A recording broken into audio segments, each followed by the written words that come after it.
It's indeed a big pleasure because, as I mentioned in our conversation here before, Professor Warren inspired many of my students in some works on functional electrical simulation and, of course, rise adaptive control. So I think today we have a different approach here, more modern in the sense of employee and deep learning.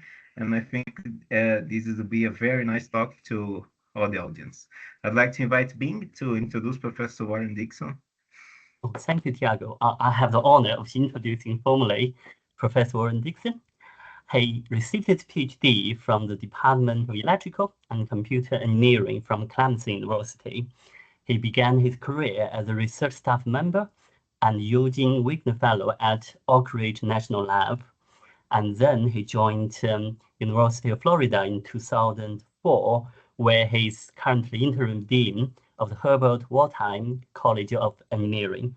His research interest has been the development and application of Lyapunov-based control for nonlinear uncertain nonlinear systems, and his work has been recognized by a large number of awards, including Best Paper Award and Early and Mid-Career Award. He's a fellow of both ASME and IEEE. So without further delay, Warren, the floor is yours. So I just want to start off by saying thank you very much to Tiago and being in the IFAC Technical Committee for the invitation. Very humbled to be able to come and have an opportunity to talk about something that my students and I have really enjoyed working on in the last several years. And I feel like it really can open an avenue for people from our community and our interests in adaptive and learning control, and be able to leverage some of the recent advancements that's happening in machine learning and AI communities, and bring those insights into our community. And so the focus that I want to talk about today is Lyapunov-based deep learning methods. And as I go through the presentation, it'll become clear why I'm calling this Lyapunov-based, but just to kind of set the tone, let me see if I can get my slides. There we go. The way that typical deep learning methods are implemented today is that massive amounts of data are collected. An offline numerical optimization routine is executed to train the weights of a neural network based on this closed set of data. And then for autonomous systems in particular, this trained neural network will then be encoded and implemented with these frozen weights. And so the unfortunate part of that is that there's no continued learning as the system is executing in its actual environment. And so there's a number of challenges with that kind of an approach. First of all, data for some applications may be available. In other applications, it might not be available or maybe very expensive to get. And so, some of the problems that we're working on, there's no luxury of having prior data. And then if you're working on a set of closed data, it always begs the question of, if you're working on data that is outside of that closed set of data, then what can we say about the stability or convergence or performance of the system that was trained on that closed set of data? And we're not really given those kind of guarantees with these numerical optimization routines that are used to adjust the weights in the first place. And then it's disappointing in the sense that we have this amazing tool of deep learning with improved performance characteristics over traditional learning methods and shallow neural networks, and yet we're not using it to actively learn while we're executing in the environment. And so these provided motivations for us to really examine this problem from a control systems perspective and understand ways that we can develop learning algorithms, deep learning algorithms that provided guarantees. They're constructed from a stability analysis, for example. And if you have prior data, then great. That can be an initial condition for your weight set. Or if you don't have prior data, then that's okay as well, because you can learn and adjust the weights online. And so that's really what I want to talk about today. And that's where the Lyapunov-based part of the deep learning comes into play, because we are, instead of using numerical optimization routines to adjust the weights a priori or offline, we're constructing analytic update laws derived from a Lyapunov-based stability analysis. And because these are analytical update laws, then we can run them in real time, and then we get the benefit of some assured performance because the update laws were derived from a stability analysis, and we get these analytical update laws that can learn in real time, and so we can learn while we execute, and so we get this continuous learning capability as well. And so sometimes when I talk about deep learning, people ask me, well, yeah, what's the motivation for this? So this video was a third party, this is not me or my students. This was a group of folks that implemented various algorithms, but I think the video really shows a nice motivation for why we would want to use deep learning. So what you see is there's a quadcopter in the middle, and it has a water bottle tied to one of the legs, and it's got this fan blowing, providing an air current to disturb it. And the goal of the quadcopter is to trace this blue circle. So the upper left is a PID controller, upper right is a model reference adaptive controller. On the bottom left is one of the first ever deep controllers with like a stability analysis and those kinds of things. So that's a deep model reference adaptive controller. And then the controller on the bottom right is a deep nonlinear adaptive controller, which is one of the first generation deep controllers that was developed out of my lab. And so you can see how poorly the PID controller is working. The model reference adaptive controller is working a little better, but still terrible performance. The deep model reference adaptive controller is doing yet a little bit better, still has a lot of, room for improvement. And then the deep nonlinear adaptive controller was performing the best. And so just, this is an interesting experiment, but in this experiment and many other experiments that we've done since then, we've repetitively shown that the deep architectures outperform shallow architectures or more traditional adaptive control. So here's a couple of other videos, because sometimes people will ask, well, man, that's a lot of computational power that you're requiring. How can you implement that in real time?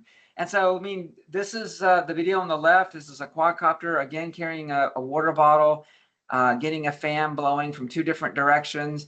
It's also, it's flying this figure 8, and it may be hard to see from this figure, but when it comes closer to the screen, it drops in altitude, so it's dragging the water bottle. So that's an additional disturbance into its dynamics.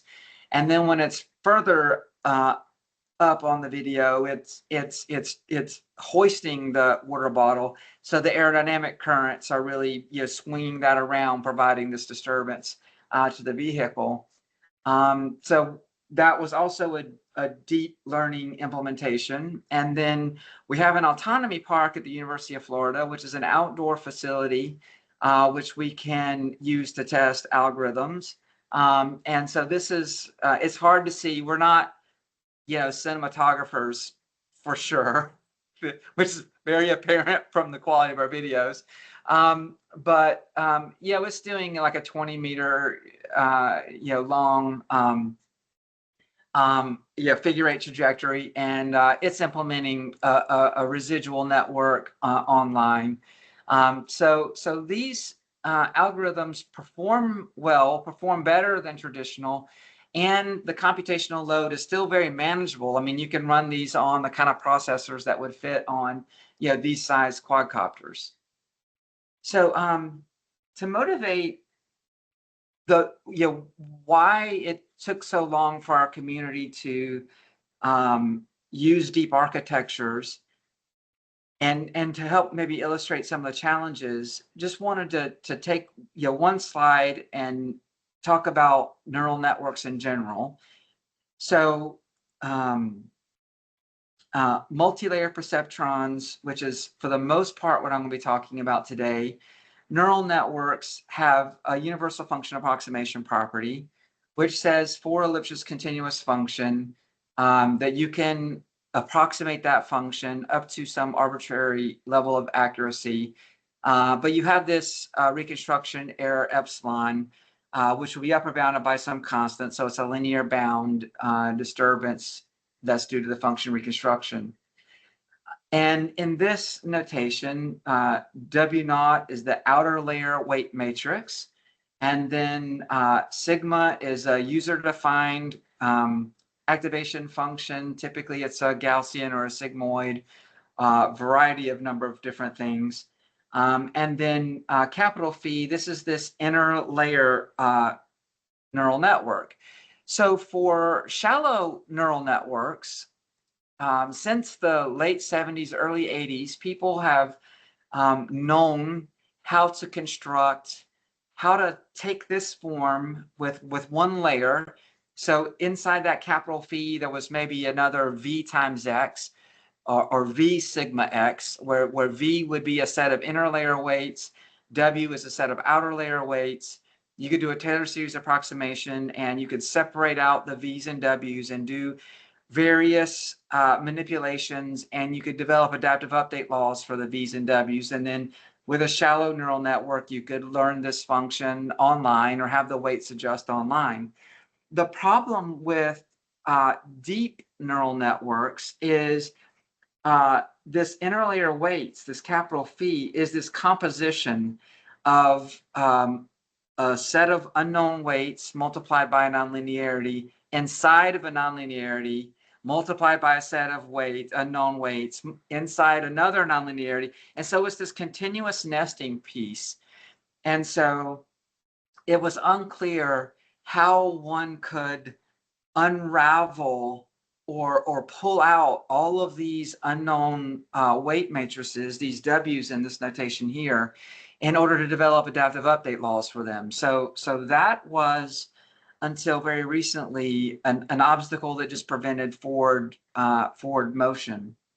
And so given that universal function approximation property, then the neural network, so to develop an estimate for F, we have W hats and phi hats, where the W hats are the weight estimates that are hopefully adjusted from an update law online.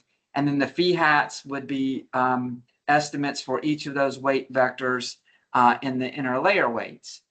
And so the video, if you recall, on the bottom left, this was a video that was from a paper by Girish Chowdhury, and his group really developed what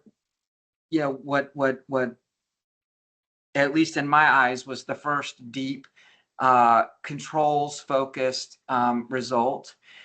And in their paper, they developed a model reference adaptive controller where they only adjusted the outer layer weights, because those weights are there for free. They're linear in the parameters, meaning that we can develop adaptive update laws for them through a Lyapunov-Based stability analysis, and develop an update law that will yield the desired result in the analysis. And then they used an iterative method or an offline trained inner layer weights. And then the video that was on the bottom right, which I said was one of our earlier results, was a result that was in collaboration with Garish, kind of building on his model reference adaptive control for general nonlinear systems. And again, we only adjusted the weights for the outer shell. And then we had some iterative kind of process where we would do these batch updates based on stored data for the interlayer features. And so while that provided a little bit of improvement, as you could see in the videos, it was theoretically unsatisfying that we still weren't really tackling the main problem. What we would really want to do is develop an adaptive update law for all of the weights for an arbitrarily deep neural network. And so we looked at this compositional structure, and my former student, Omkar Patil, who I see is here, he really made this fundamental breakthrough where just we were thinking of the right things at the right moment. And when he looked at this compositional structure through his lens, he said, wait a minute, I think we can write this in this recursive representation where basically we can do some of the ideas that we've been doing for shallow neural networks layer by layer and then compose all of the results. And in fact, that was the real breakthrough from my perspective that allowed us to take apart these Russian nesting dolls and develop, separate out the uncertain parameters in a way that we could develop adaptive update laws for them. And so then we went off and did pages and pages of math over the following months, and we developed the first adaptive update law that could be applied for all of the weights in a feed-forward arbitrarily deep neural network. And we were so excited about the emergence of this result. And then we got to this middle equation, which is the same gradient-based adaptive update law that people have been using for decades on end. And so at first blush, it was a little disappointing that, well, this is just a standard gradient update law. But then, if you dig into that result a little bit more, and you see this free prime, this Jacobian term there, the bottom two terms are really telling, because what these two terms are saying is that we can do this right matrix multiplication across these different weights at each of the layers. This was something that for the first time, I'd never seen this kind of representation before, and this emerged, right? The Lyapunov analysis told us that this is the structure that we would need. And even though this is a standard gradient-based update law, what we then realized is this was a generalization of all of the prior adaptive update laws for neural networks, for example, meaning that if I'm developing adaptive update law for an arbitrarily deep neural network, then if that arbitrarily deep neural network collapsed down to a shallow neural network, then I should get the same adaptive update law that I derived for a shallow neural network. And in fact, that's exactly what happens. So this arbitrary deep architecture, it collapses down to just the standard update laws for a shallow neural network as the network collapses. So that was a really deep insight, pardon the pun. But then that really opened what I like to think of is really the beginning of a new era for these Lyapunov-based deep neural networks, or we've been calling them LB etc. And once we understood how to take these arbitrarily deep networks and break them apart through that insight that Omkar had, that opened up the opportunity for us to look at all kinds of different architectures that are being developed and proposed from the AI ML community, and really leverage the insights that those different architectures are providing in ways to do different learning and adaptation. So for example, if you were to look at convolutional neural networks, those are tailor-made for grids of data, so very applicable for image processing, for example, and that's really where they make their living. We looked at ResNets because ResNets are developed in the literature because they help with the vanishing gradient problem. Then we moved on from that, or built on top of that, methods for recurrent neural networks that deal with time series data. And following the same pathway that the AI ML community did, then we went into long short-term memory networks because that gave us more fidelity to control the information flow across the network and engage further long-term historical data into the learning. And now we're looking at problems using through the lens of a transformer architecture, which even is a more powerful data for looking at time series data. We also have looked at, and I'll talk today some about the use of graphical neural networks. And so these are architectures that are well motivated for data that can be graphically represented. And then most recently also, we've been looking at the difference between multi-layer perceptron, which is everything that I've been talking about prior, and comparing that to the type of learning that we can get from a CAN network. And it's just a completely different way of structuring the architecture. Instead of activation functions at the nodes, we have activation functions on the edges. And we are learning the activation functions, which are B-splines. And the hope is that, I mean, the motivation for these architectures in the AI ML community is that it can provide more interpretability. And I'll talk to that later on in the presentation. So my goal is to kind of just walk through this progression of thought of how we develop these different learning algorithms as we kind of made discovery after discovery and kind of built on each of those discoveries going forward. So one of our first results that we investigated after making this initial breakthrough was this problem of vanishing gradients, which residual networks were proposed to help.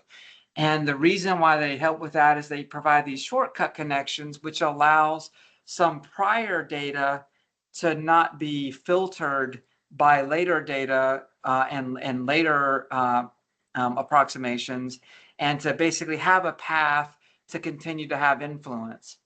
And so here's just a simple block diagram explanation, graphical representation of a shortcut connection.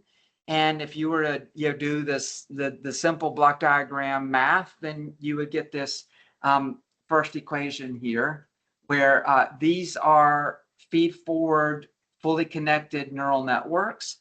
But here you see that shortcut connection that is embedded in this feed2. Well, you see the normal feed1 that would be embedded in the feed2, and then the shortcut connection also adds that information back in. And so it's different math. And so then we were curious, so how is that going to show up in the stability analysis? And so we still have this recursive representation. And so then we went off, we did the Lyapunov-Based analysis. And again, we derived a standard gradient-based adaptation law, which is fine. And then again, if we were to look more carefully at the Jacobian, again, that phi prime shows these right product matrices, which emerge from the arbitrary depth of the deep network. And then also on the phi prime, you can see that we're gaining some specific structure from that block diagram architecture, where the ResNet in particular, that unique combination of that block diagram is showing up in the adaptation law. So again, it's a generalization. If those shortcut connections were taken out, then the phi prime would go back to the normal phi prime, and you would have, and again, it would just all compress down to an adaptation law that you would have for a shallow neural network. So then we implemented that in comparison to our recently developed fully connected deep learning algorithm. We got some improved performance. So then we started asking questions related to, okay, how can we bring in more information? So we've, the deep learning brings in, more data into the learning aspect, but what other things can we bring into the learning to improve our transient performance and our steady state performance? And so we turned our attention to, standard Euler-Lagrange dynamic systems, and we were interested in this concept of physics-informed neural networks. And the idea there is that if we have some knowledge of the structure, so for example, Euler-Lagrange equation like this, it has some structure to it, but also it has some uncertainties. And is there a way that we can exploit that structure to improve our learning? And so in contrast to just taking all of the dynamics and saying, well, I just don't have knowledge of these dynamics. The friction matrix may not be linear in the parameters, or I don't know how to model that, for example. I'm just going to take all of this and approximate it by a neural network, which was an approach that people had pursued in prior times. And so the physics-informed approach says, well, hey, let's not throw away the knowledge of our structure. And if we look at the structure, then we look at the inertia matrix. It's a function of the generalized position vector, and it's multiplied by a generalized acceleration vector. If we look at the centripetal Coriolis matrix, it's a function of position and velocity and multiplied by velocity. So it has some unique inputs and unique structure that it shows up in the dynamics. There's also different, aspects, like the inertia matrix is going to be positive, definite, symmetric. There's a skew symmetry property between the time derivative of the inertia matrix and 1/2 the centripetal Coriolis matrix. Can we use those aspects of the physics to help narrow the solution space of what we're learning, so that we can eliminate, for example, solutions that don't satisfy those physical properties? Or can we use those tools to help guide the learning so that we are converging to estimates that will satisfy these physical properties? And so, we went down that pathway again. So we developed these individual neural networks for each of the components of the model here. We noticed that they're have different functions and multiplied by different things. We exploit some properties of the vector operation. And so then we use the universal function approximation property for multilayer perceptrons to express the inertia, centripetal Coriolis, gravity, and friction matrices in different ways. We developed a controller based on that has individual terms for the different aspects of the dynamics. And you can see that there are differences in the adaptation laws. For example, the adaptation law for the uncertain parameters within the inertia matrix has in the way we designed it, had a desired acceleration component to it with a error velocity, whereas the function approximation for the centripetal Coriolis terms has the desired velocity and an error signal in it, because that was how those terms express themselves in the dynamics. And the stability analysis dictated the form, the structure of these adaptation laws to cancel certain things in the analysis and to get the stability result that we wanted in the end. And so, and we've implemented those controllers. We've again seen better improvement, better performance by those kinds of controllers. Those were all feed-forward neural networks that were static. They didn't capture the temporal aspects of certain dynamic systems. And so then we looked at recurrent neural networks. These used to be called dynamic neural networks like 10 years ago, but dynamic neural networks is also abbreviated DNN. And so that just complicates everything. And the modern way to talk about these is recurrent neural networks, or as RNNs. And so, so that's the notation I use here. But these methods have a feedback loop in them, which generates an internal memory.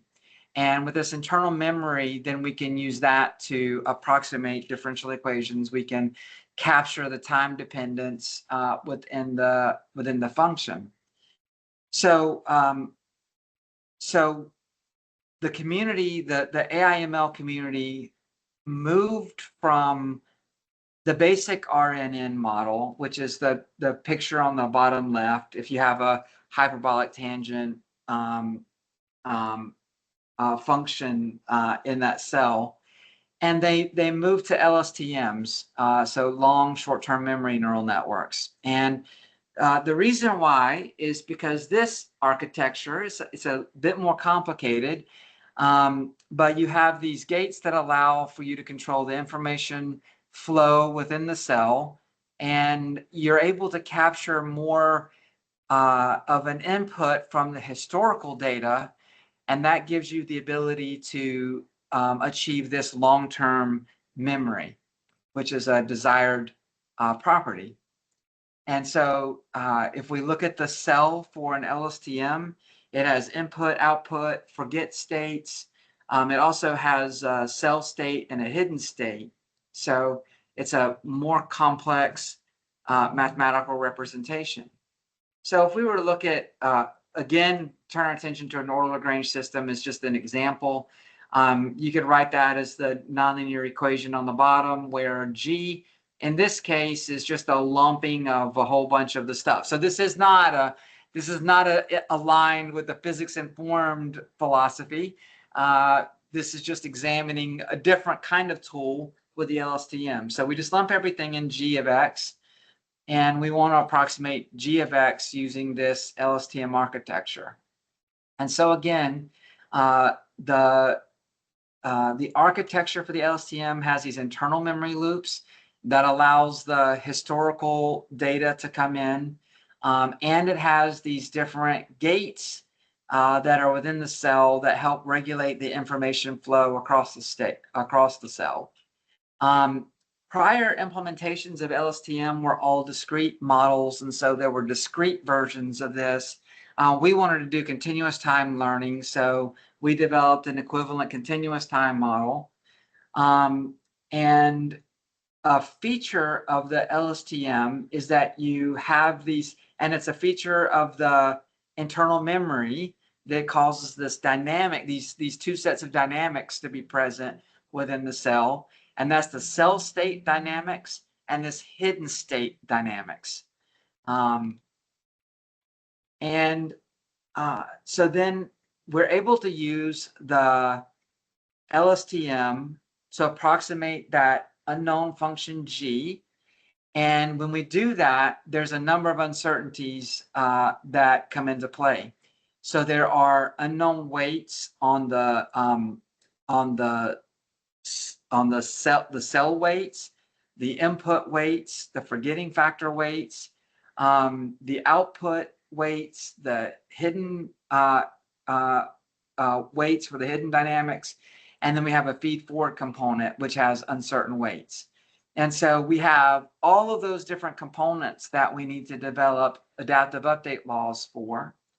In addition, we have these two dynamic equations that are involved in the LSTM cell, the cell state dynamics and the hidden state dynamics. And those dynamics include uncertainties in those weights. And so we have to design estimates for the cell state dynamic and for the hidden state dynamic. And those estimates are given here. But those estimates, and that's just using a certainty equivalence type principle, whereas if the hats weren't there, then they would exactly cancel.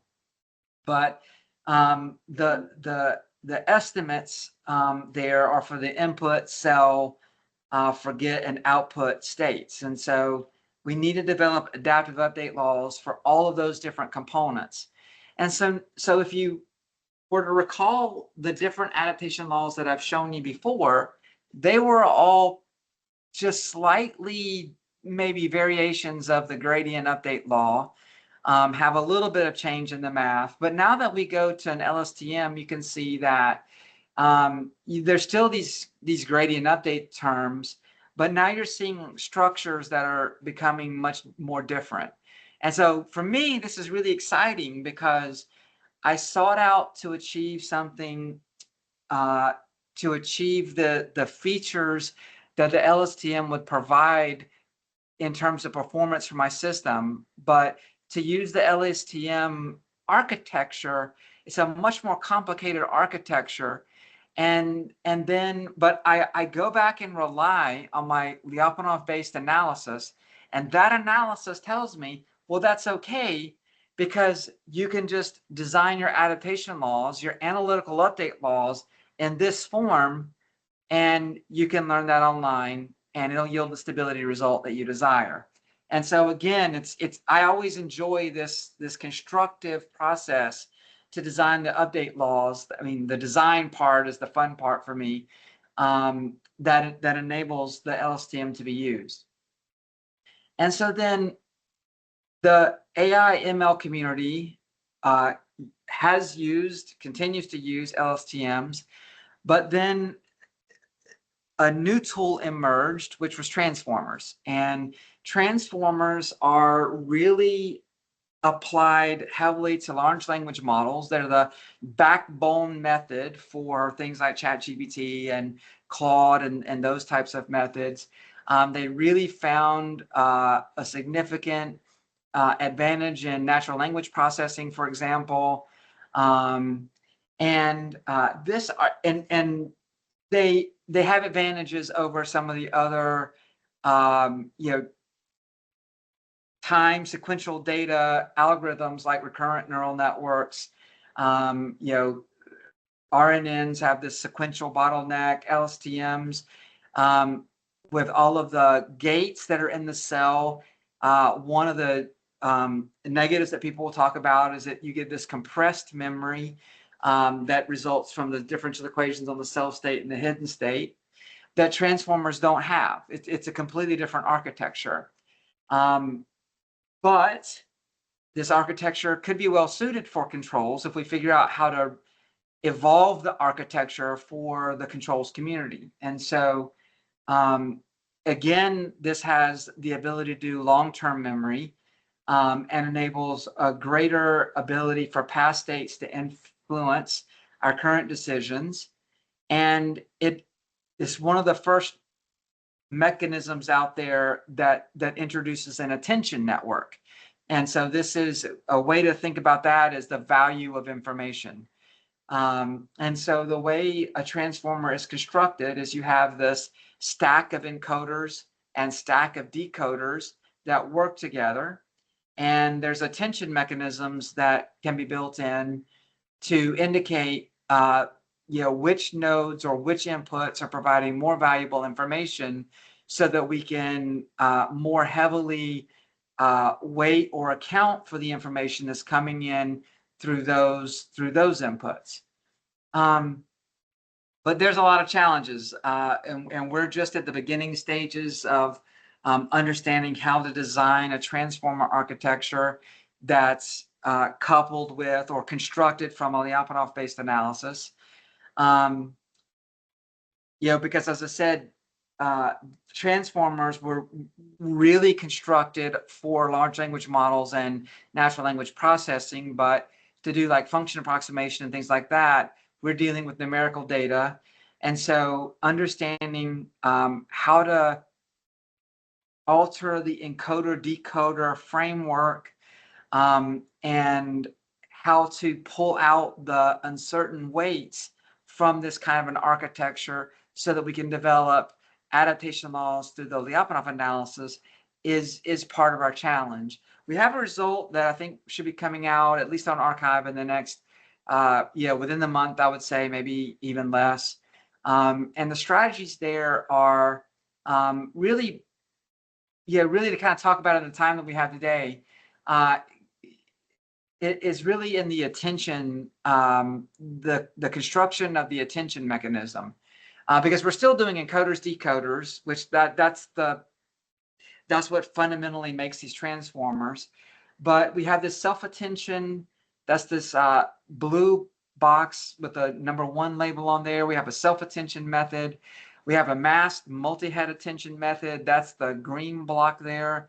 And then we have this cross attention approach or construction. That's the orange block with the number 3 there.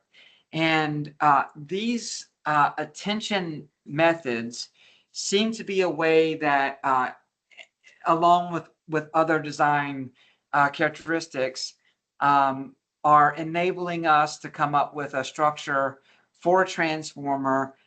We call it a Lyapunov-based adaptive transformer that we could develop adaptive update laws for and leverage the outcomes from the transformer. We're also interested in the combination of learning from offline data and online data. So, for example, if we have a lot of data, can we use it for more than just the initial condition?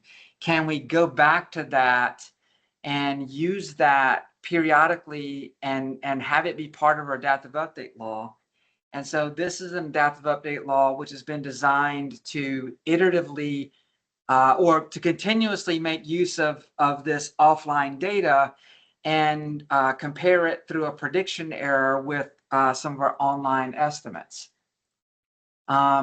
Multi-agent systems, also very interesting in our community. So graphical neural networks are well aligned for trying to learn things about your graph, learn things about how your agents are interacting with each other. If you've ever used Google Maps, for example, then you've used a graphical neural network. And so I'll use this as an example to explain the GNN architecture. So the way Google does it is there's some static road network. I want to go from A to B. So I break up in a grid all of the different pathways to go from A to B. And then I can assign different weights to those paths and then develop a cost function that I can minimize to tell me the quickest time to travel from A to B. But all of those different connections in the road network, I can represent with a graph and with nodes. And then I can learn this function. I can learn this optimization outcome on the graph. And so then what is a graphical neural network? So it's a neural network with a message passing characteristic that's built in. And so in the upper left-hand corner here, so I have a graph. If I were to look at node 2 for a moment, so then the graphical neural network has an aggregation function. So it collects messages that are passed from all of my neighbor set of agents. I have a self loop in there as well. And then that message aggregation process is passed through a neural network. And what's interesting or part of the power of graphical neural networks is it's independent of the labeling method that you would use to label the network. And so that means that you're learning the function on the graph. And so you can apply these to any isometric graph because you're not concerned with the labeling method. But then that also presents some challenges. So one challenge is, are graphs isomorphic with each other? So there's really that's an open problem to have a polynomial time algorithm to determine if graph A and graph B are isomorphic with each other. There are ad hoc tests out there. So there's the Weisweiler-Lehmann test. It's a color test that you can apply so that you can understand if graphs are isometric or not. But the cartoon on the bottom right is an example where these two graphs are not isomorphic with each other. Although if I were to apply the color test to these graphs, I wouldn't be able to tell that they're not isomorphic, and one may be toxic and one could be non-toxic, right? And so we have to be really careful when we're applying these GNNs to understand this open issue with them in the sense that, you know, we're learning on the graph that we hope is isomorphic. And so to motivate us to work on these GNN problems, we developed a target tracking problem. So I've got a network. Some nodes in the network can see a target.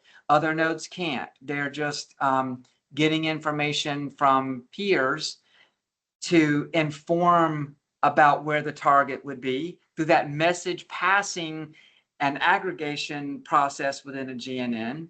And so what we want to learn, so the Q naught double dot term there, so this represents just some agent moving with some dynamics. And the QI double dot, that's agents within my network that have some interaction among them, which is unknown. So I want to simultaneously learn the interaction among my agents in the environment, and I want to learn the target so that I can track it with all of my agents. And I'm running a little bit short on time, so I'm not going to go through all the details of the adaptation law, but now you can see, just I guess big pictures, you can see that the adaptation laws are becoming a bit more complicated when we look at these GNNs, because we've got some consensus type terms where we want our weights to agree in this message passing aggregation component, where we basically all want to agree, for example, where is the target? And we all want to agree on how we're interacting with each other. And then there's some a loss function type of terms, or some feedback terms is maybe another way to say it, which is trying to answer the question or penalize the distance between our estimate and the target. And then there's an observer we developed in a controller that has similar structures. The GNNs are show up there. But again, for the sake of time, I'm going to move forward. And so this is a simulation that we did where we looked at different types of graphs and we compared it to baseline just using a DNN structure. Graphical neural networks also have an attention mechanism.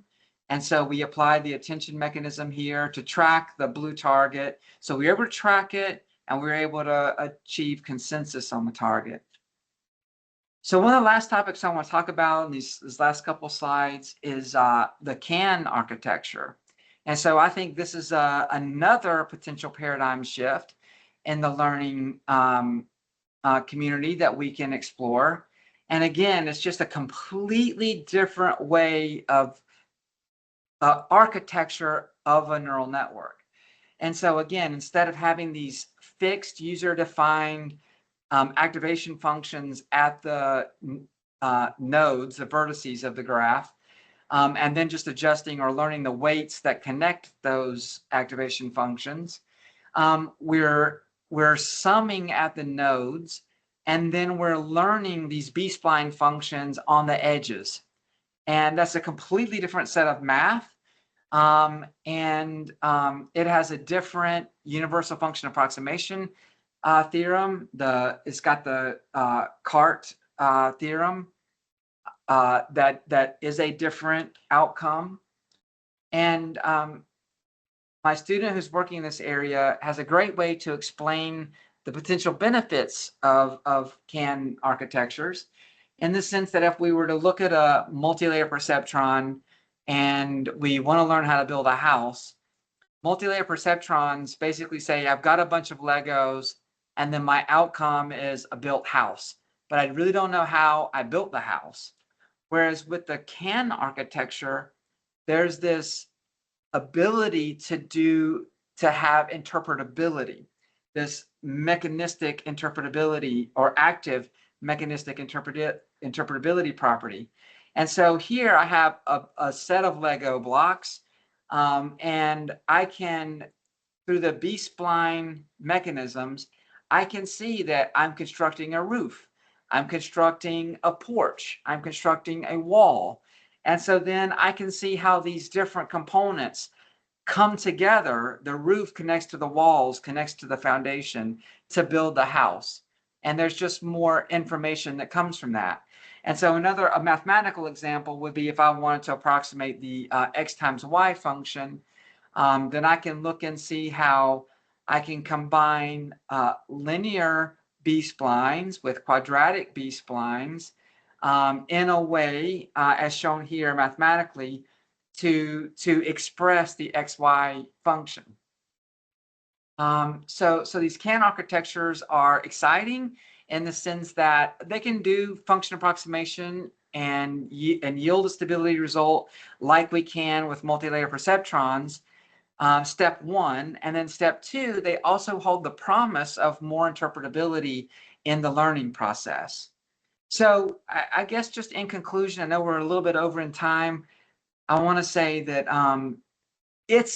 I just feel like it's a dawn of a new age in adaptive control with deep learning for our community, because we now have tools that enable us to use tools we're familiar with, like Lyapunov-based analysis, for example, that we can construct analytic update laws for these different types of emerging algorithms coming out of the AI and machine learning community, and really helps to connect us with that community and leverage some of the interesting properties and aspects of the architectures that they're developing to yield those kind of properties in our control systems.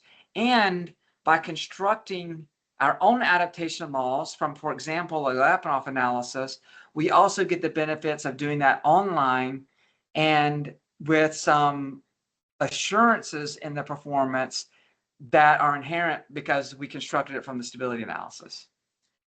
So that is the conclusion. I guess with that, I just want to say thanks to a number of sponsors and to my amazing set of students who really, all the creativity and math and hard work behind all this stuff, they've really been the driver, and so thankful for them. So Thank you, Warren, for your talk. Yeah, it's very complete, right? So we can see many possible directions to work, and also, yeah, and the Tiago, connections I'm are. not able to hear you. I don't know if something happened on my end or not. And now, can you I hear me? I can. No? I can. Well, I can hear you, Bing, but I can't hear Tiago. Oh, I can hear Yes. Tiago. So Okay. So I try to go out and go in again. Okay.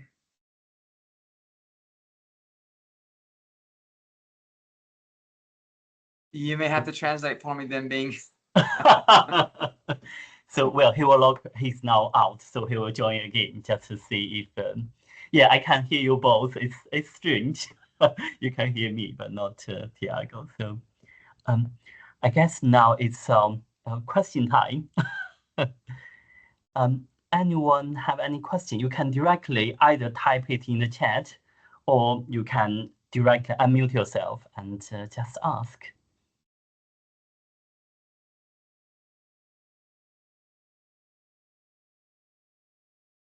I saw that. Hi, Warren. Can you hear me? Oh, Yeah, I can. You Warren, can. can you hear? I can hear you, but I think Warren cannot hear us. I can hear Jorge now. All Okay. right. All right. Great talk. Thank you. Thanks, So Jorge. I had just one question. I'm curious. What is the role of the excitation conditions on these controllers? Like, do you need recorded data a priori that is sufficiently rich, or are you imposing some kind of excitation conditions on the trajectories to get the parameters? Yeah, that's a great question. And you know, for many decades, I mean, we've been challenged by this excitation versus exploitation conundrum, right? And excitation is important for doing parameter identification and learning the actual function. That's one of the things that we're motivated about using this combination of offline, online data. I called it the Chloe, that's what we call it internally, is this merging of the data. And the hope there is that, yeah, we can, in that result, leverage some of the prior history to help yield that excitation condition. And there is a summation of terms in that result. And what we've seen in some other results, like concurrent learning,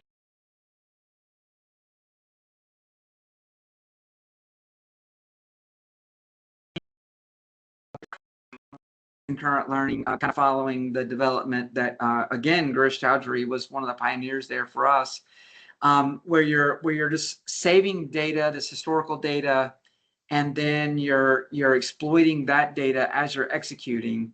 And so instead of this integral condition, which you have to satisfy for all future time, which is hard to satisfy, you get this summation of the discrete data. And so I think, and then you can just check this eigenvalue condition in real time pretty easily to see if you satisfied this excitation condition. And I think a lot of these methods, because they're so heavily data focused, and you've got this this memory bank of data that you're storing and then using in the different architectures. I think there's a lot of promise there to dial into that excitation problem and have some new results that look at new ways that we can satisfy the excitation condition. So I think there's a lot of new work to be done there. It's definitely not a solved problem. So. Thank you.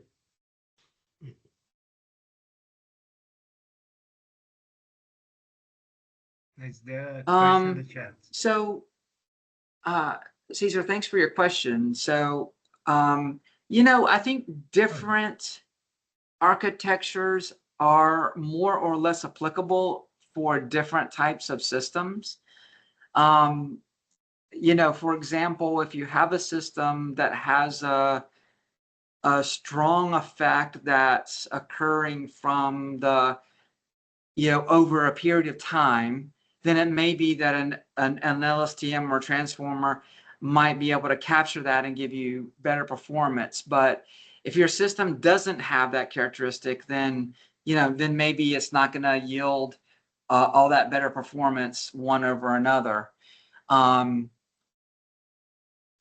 for example, the GNNs, I mean, they're fairly tailored, at least from my perspective, for, you know, data that can be represented as graphs. And so it's kind of hard to, you know, rank them in terms of this one performs better than this one. We just anecdotally, I guess, we have seen things like the LSTM and the residual networks, some of those algorithms that kind of bring some of that longer term memory into the learning process. We have seen that those tend to perform a little bit better than a traditional feed forward architecture. So yeah, but it's hard to it's hard to know which is going to perform better. And it's also a little premature for me to say that I think cans are gonna be better or worse than multi-layer perceptrons, I think it's an interesting alternative to learning. And because of the way that you're learning the B-spline functions, I think there's a promise for interpretability, which is a really interesting characteristic that we really, I guess in my experience, don't have tools that are available to us that help to explain the things that we're learning in the adaptive control methods that we have now. So I think there's a real promise for things like that. Okay, so next question. Yeah, so in the few videos that we showed in the beginning of the presentation, a couple of those videos, the ones where the water bottle was tied to the quadcopter, those are commercial quadcopters called Sentinel AI. And so, I mean, we're implementing these deep learning methods just on like the vanilla hardware that's coming with those platforms. With the quadcopter that we showed moving in the outdoor autonomy park is what we call it locally. That quadcopter did have an NVIDIA processor that was augmenting the RDU autopilot, so to help with the real-time processing. So, but yeah, I think for UAVs, and I mean, I think that these algorithms, because they're analytic, there is the potential for you to run them on, that scale of hardware. And I also think that there's a misconception as well that these deep learning methods require a lot more computational power. Because I think there's a trade-off in performance versus computational power. And what we've seen is that you can leverage the depth of the network and have less nodes and get similar performance to a shallow neural network that requires many more nodes. And so, I mean, yes, my experience is that these are computationally heavier, but I don't think it should be just this, inherent assumption that they're always more computationally more expensive.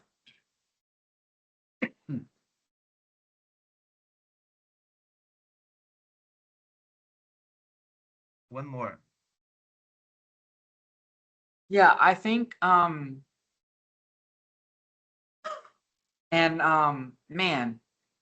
I mean, here's a link to our webpage on like the core idea, the core paper to read.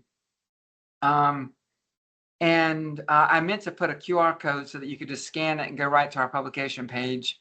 But there's the link, and there's a paper.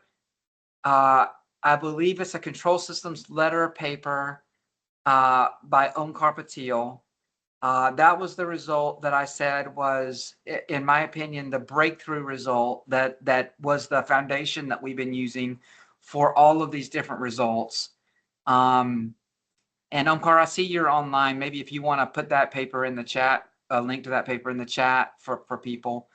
Yeah, that would be the one I would start with for sure. I can't send messages to the chat for some reason. I can't hear you, Omkar. It seems like it's random if I can hear a person or not.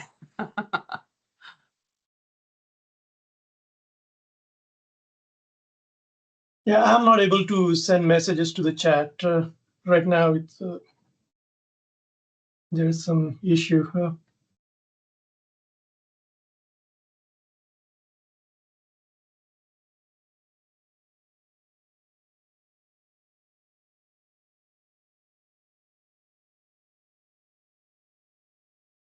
Are you online?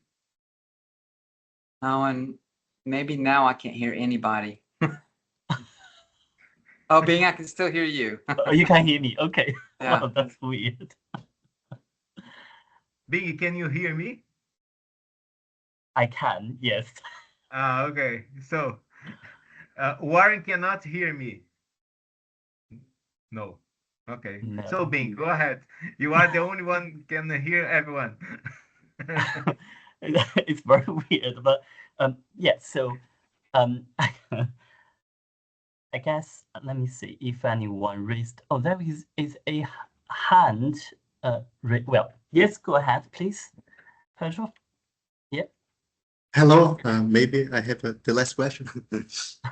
Thanks, Professor, for this talk. And hi, Pedro. You're one of the unfortunates that I cannot hear. So, yeah. But Bing, you can repeat the question. Oh, Tiago, Yes. I heard you that time. So Okay. So it seems it's random. randomly. Yeah. Do you have some results in which the number of neurons varies over time as well, or just the weights vary or adapt in real time? I don't know who Well, can hear me. can you hear him? No. Okay. So his question is, do you have any result where the number of neurons change over time rather than just the weight is changing over time? Great question. So the short answer is no, not yet. But the well, I guess we have one. We have a result where it's a dropout mechanism where we are randomly dropping out nodes and changing the architecture like over these different iterations. But I will say with the attention mechanisms in the graphical neural networks and the transformers, and I think also because you can actively see get insights when doing CAN architectures. I think transformers, GNNs, and CANs, or really, I guess, any algorithm that has an attention mechanism that's pointing to, hey, these nodes are giving you more valuable information than these other nodes, or these activation functions are being more profitable than these other activation functions. I think that really opens the door for us to explore methods to start pruning aspects of the network that are not contributing to the outcome. And in fact, there's literature out there in the AI/ML community, just to kind of describe that generally, that have these kind of pruning mechanisms. And I think those are exciting. I think as a group, we're interested in exploring those kinds of things. I think as a community, we have tools to start exploring those things, especially I think because we've got a lot of powerful hybrid systems tools and things like that we can also bring to bear, so that we can change the architectures, bring in discrete sets of data, and merge it with the continuous time data. So I think that there's real opportunity for that, absolutely. And I think that also can help with the computational burden in some of the architectures as well. Okay, thank you. I don't know. Yeah, great question. Thanks. I wish I heard it from you. Warren, can you hear me now or just yes, Bing? thank you. Okay. Warren, I think okay. I just would like to thank you again for your presence and for sharing with us these ideas. My question was about okay, and sometimes we can see that you are using at some point some kind which is similar to the classical adaptive control in the sense of the adaptation, but of course with the incorporation of the deep learning aspect. And okay, the question is, in the beginning we had problems with measurement noise and model dynamics, delays. So what is your experience with this deep learning techniques and the integration with the adaptation part and this kind of stuff?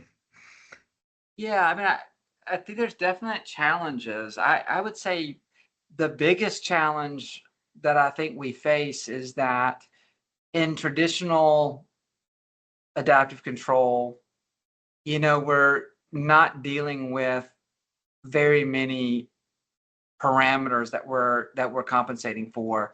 In neural networks, shallow neural networks, you know, generally the number of weight update laws is also fairly manageable. But with these deep architectures, the Jacobians are a lot of tedious bookkeeping and math, algebra to keep track of and to code. And so I think that's one of the big challenges for us. I mean, so there are automatic differentiators and some tools like that that are available through, you know, PyTorch and things like that that could be leveraged, I guess, on some of those things. But I think that, and then we're also looking at like a thousand neural network update laws, right? So then also tuning the adaptation laws or adjusting the adaptation weight gains for 1,000 parameters. I mean, how, like, that becomes a challenge as well. So yeah, I think there's, you know, likely all of the traditional challenges that we can have in implementing adaptive control, but now I think the scale of the complexity of the Jacobians and the number of weights that we are adjusting online can be a challenge. And let me say also that you know, we're looking at networks that have, you know, 3, 4, 5 layers with, you know, handful of nodes within each layer. And we've been able to implement those easily on and get good and improve performance on the kind of hardware that I was talking about earlier. If you were to get to, you know, a depth of networks that are like 100 layers deep with, you know, hundreds of nodes in each layer, I mean, certainly you'll be able to saturate the computational power of an algorithm online. So there's also a trade-off there, I think, with computational power and the real-time execution of some of these algorithms. So Yeah, this is why you showed something when you process some part of the stuff offline and the other part online. I don't know, maybe a good idea could be to split this stuff, yeah. When yeah, you can run offline, you run offline, and the important thing that we can run online, you do this. Yeah. yeah, I think those kind of hybrid approaches are really interesting, and I think what you also see in like concurrent learning or in the LSTMs and in particular in the transformers is you're seeing the storage of data and then the maybe slower than real time.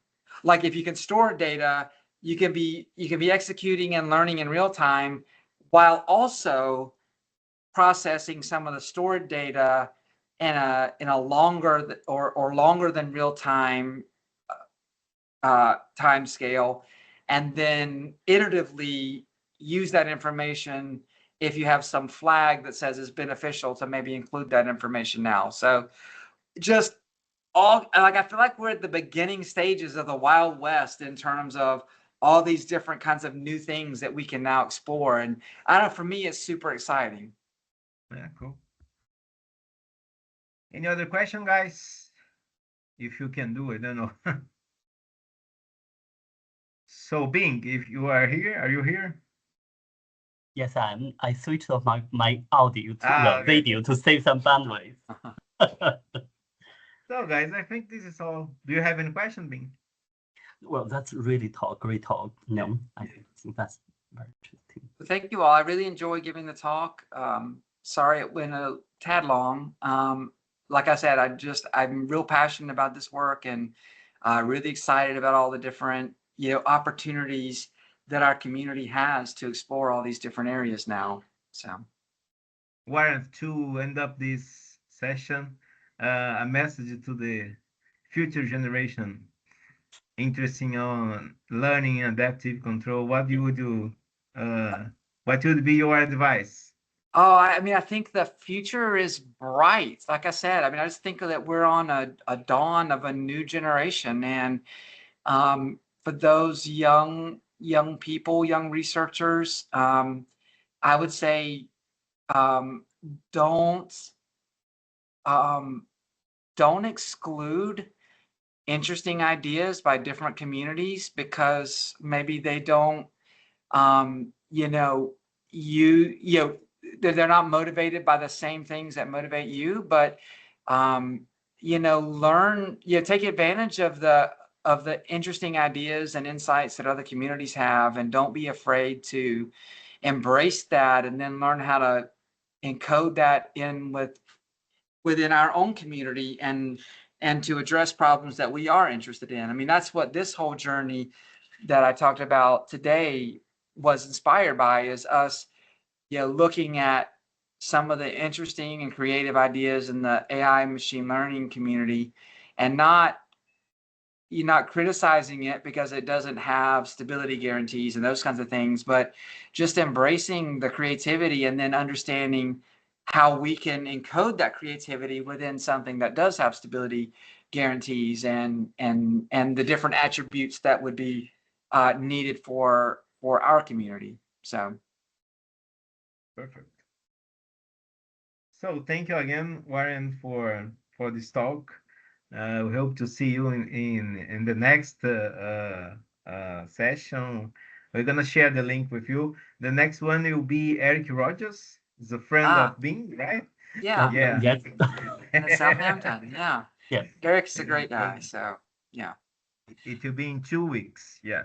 Okay. And so you can see each other there. Okay. So guys, see you. It was great. Thank you all. Bye. Thank you. Thank you. Bye bye. Bye. Thank you. Bye bye. See you guys. Bye. Thank you for coming. Bye, Bing. Bye. Bye.